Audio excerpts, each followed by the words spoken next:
Yes, Jesus tells a number of stories in which people say, he says, I never knew you. That's what you're getting at, all the stories of warning. First off, Jesus has a linear versus a cyclical view of history.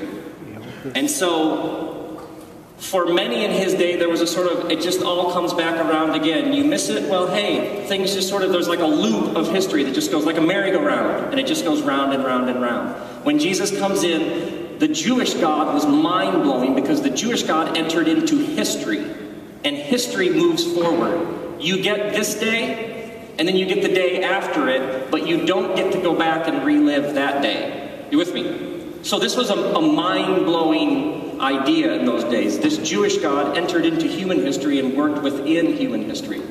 So I think in those stories when Jesus tells that, first off, he's speaking to extraordinarily religious people.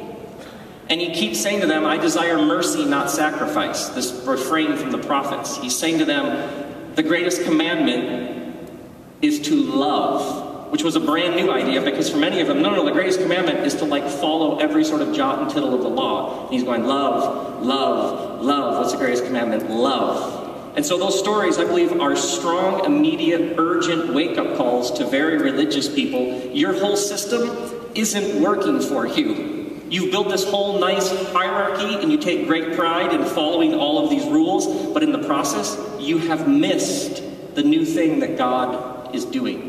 Now, sometimes people take those stories and make them about all sorts of future days and all sorts of grand cosmic things, but I think the power of the story, the punch of the story, is he's speaking to very religious people, and he is saying, that you are on a dangerous path, and there are serious consequences for you and others right now because of the path that you're on, so wake up, and don't be the kind of person who I'll say, you totally missed the point. Great question. And you shouted it out from very far away. Well done. You used your outside voice inside. Yes, question. Yes? Why do you think there's so much controversy with this idea presented today? Why do you think there's so much controversy with this idea presented today? Yep. No, I was asking you. I'm just kidding. I'm messing around with you. Great. Wow. I'm not aware of a controversy. So I'm going to need some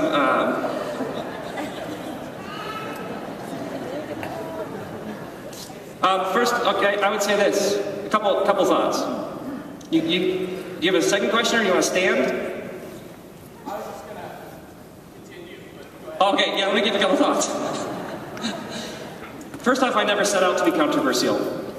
I don't find that a noble or honorable goal. So when someone's like, man, I'm going to be so shocking, I don't have a sense that God honors that sort of thing. What I'm interested in is the truth.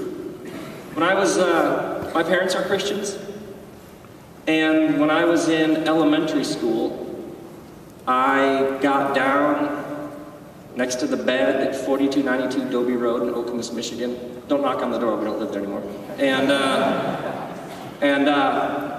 I invited Jesus into my heart. I grew up in a tradition where you invite Jesus into your heart, you accept Jesus, and you ask him to forgive you of your sins because you want to live with him forever. Sound familiar to anybody? 4 of you, excellent. What are you talking about? So, by the way, I have a friend. When we first started our church, we were all about like, when was we had this whole thing about you had to know the day and the hour when you became a Christian. This was like 12 years ago. So we'd be like, if you want to be a member, you got to be a Christian. To be a Christian, you got to tell us the day and the hour and the place where you became a Christian. Remember, there was this couple who were so unbelievably passionate and such extraordinary followers of Christ. Like, you just wanted to be like them. And I remember asking them, when did you guys become Christians? And they were like, it's like the mid-90s. Like, well, like when? And they're like, no, like the mid-90s. First off, so what I'm interested in following is this Jesus. I met this Jesus as a young age, and he compelled me, and something in my bones said he could be trusted. I never found the religious, sort of the religion, Christianity, defending on. I never found that very interesting. I always found Jesus thoroughly compelling and worth trusting. There was something about this resurrected Christ that spoke to me. And he's been with me to this day. He is deeply mysterious. So he invites you to love your enemies. He invites you to be less judgmental. He invites you to be compassionate. He says that his yoke is easy, and it is. And he also says, take up your cross, and crosses are heavy. So he says lots of things that appear to be contradictory, and yet they're both true at the same time. Are you with me? Go ahead, Andy. And what happened in terms of this book is roughly 5 years ago, I wrote a book called Velvet Elvis, and apparently owls like that book.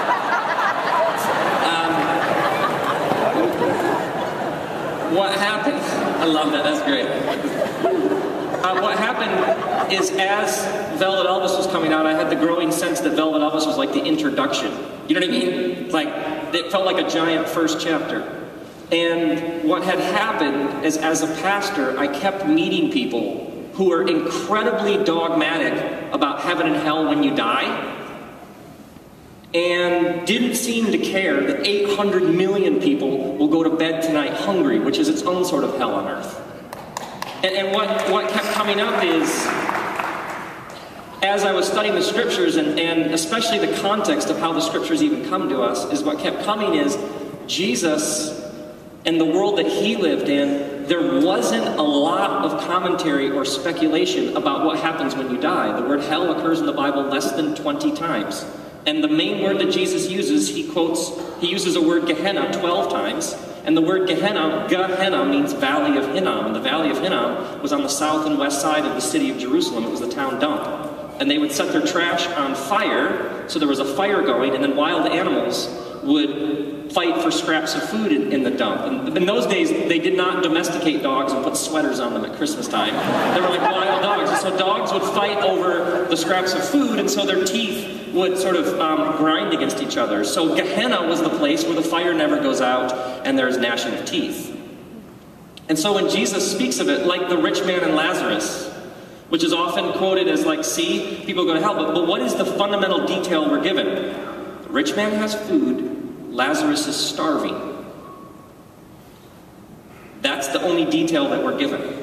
The rich man creates, through his indifference and greed, a hell on earth. He makes a decision, and apparently God gives him what he wants.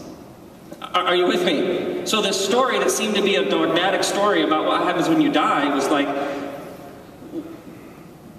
this is a story about not loving your neighbor and the very real consequences now, and apparently they carry on into the next life in some sort of way. So the book came out of what Jesus, and then secondly, when it comes to heaven, Jesus' fundamental impulse was not, here's how you can go somewhere else, was, here is how to live in such harmony with God that you are bringing heaven to earth.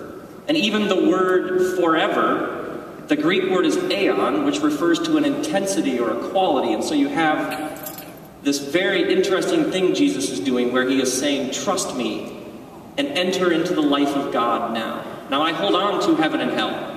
And I think that when you die, you are still free to choose. And the very nature of love is freedom. And if you can resist God now, you can resist God when you die. I can only assume that. So this book came out of studying the scriptures and realizing that Paul used the phrase, the reconciliation of all things. And then Peter in Acts 3:21 speaks of the restoration of all things. And then Jesus in Matthew 19 refers to the renewal of all things. And I hadn't heard a lot of sermons on the word all things, but the phrase keeps coming up. Ephesians 1:10, the Messiah will bring all things together. And so that's sort of where this book came out. I also, thirdly, the Christian faith is extraordinarily diverse historically. And you have this vast discussion. And the power and beauty